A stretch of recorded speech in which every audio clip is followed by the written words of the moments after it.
In 2016, a small studio of only 16 people promised to give the world an infinite universe. 18 quintillion planets, each one of them unique and each one of them explorable. The gaming world called them liars at the time, and well, they weren't wrong, but that was only half the story.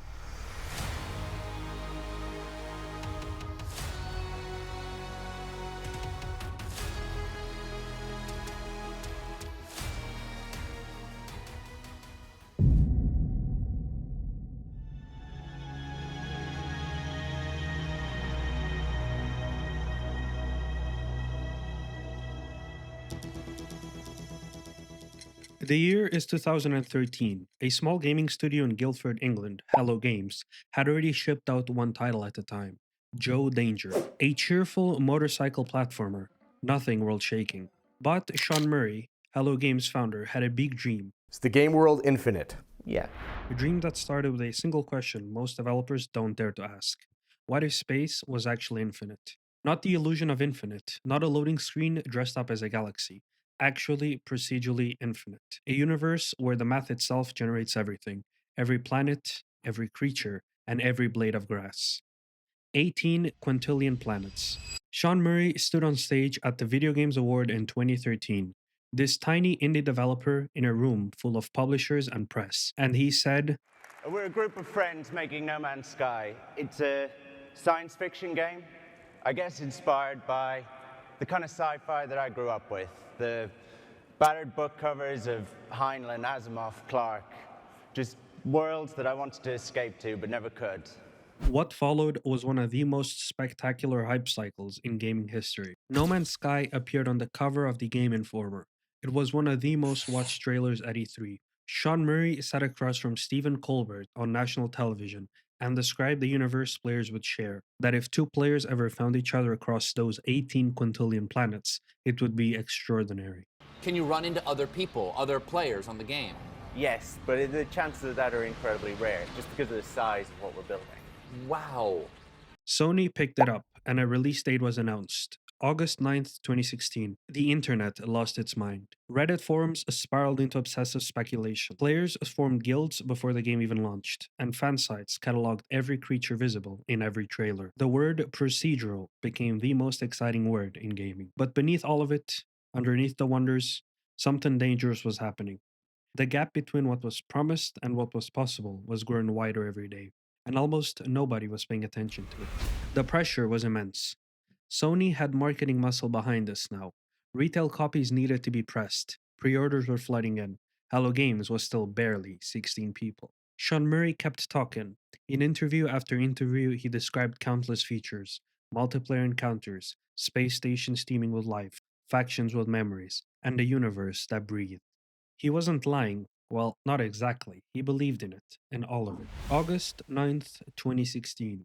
No Man's Sky launched, and the reviews started coming in. The planets felt empty, the trading was shallow, and the promised AI civilization was sparse, repetitive, and forgettable. The space combat was basic, and the story barely a whisper. And then came the moment that broke everything. Two players simultaneously on the same day found each other in the same location in the game's universe, the same planet.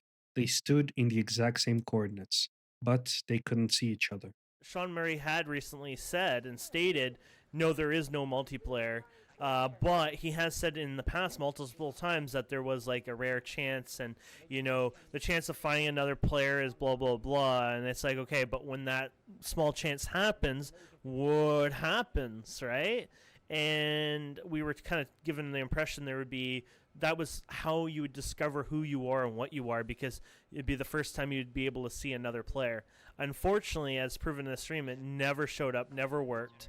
True multiplayer, the feature Sean Murray had described, hinted at, and allowed players to dream about, didn't exist. And the internet did not forgive this. The Steam reviews went into freefall. Overwhelming negative. PlayStation forums were flooded with refund requests. Sean Murray, who weeks earlier had been sitting next to Stephen Colbert, went completely silent. No tweets, no interviews, no blog posts. Just silence. And the gaming world declared No Man's Sky dead. Most assumed Hello Games would quietly fold, that Sean Murray would resurface at a different studio in a couple of years. What nobody predicted was what happened next. And yet, for months, nothing happened. Hello Games did not hold a press conference, and Sean Murray did not tweet an apology. There were no blog posts walking back promises, no PR strategies, and no crisis management, just complete silence. And underneath that silence, you may ask, well, they were working. Not all 16 of them, though. Many had left. And the ones that remained, a skeleton few, had a choice. They could cut their losses and walk away, or they could stay and rebuild something much greater. Some chose to stay, and Sean Murray later said that they simply felt like they owed it. In November of 2016, 3 months after the launch, Hello Games released Foundation. No announcement, no trailer, no hype. They simply pushed the update.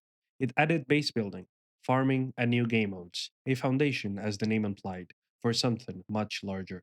The internet was skeptical at first. The wounds were still too fresh. But some players came back. Not many, but some. Hello Games said nothing, and they kept working. In March of 2017, Pathfinder. Vehicles, new progression systems, more depth.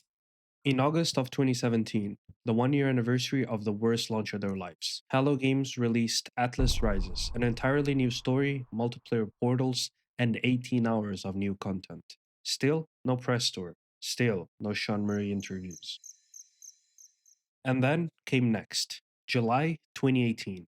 2 years after launch, Hello Games released the next update. And this time, the world noticed. Full multiplayer, completely overhauled graphics, and third person perspective. Dozens of quality of life improvements. And it was, in many ways, the game that had been promised back in 2016.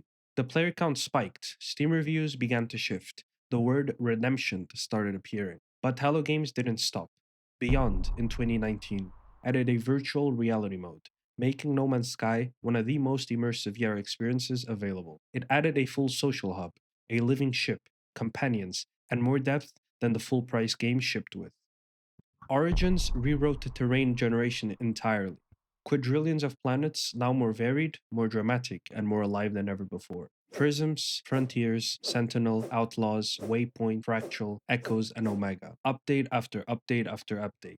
Every single one of them free, and every single one of them shipped to everyone that bought the game, including the players who had left furious reviews back in 2016. No season passes, no microtransactions, no battle passes, just free updates. By 2023, No Man's Sky had received over 20 major content updates. The Steam ratings had finally flipped from overwhelmingly negative to overwhelmingly positive. That almost never happens. In the history of Steam, almost no game has ever made that journey.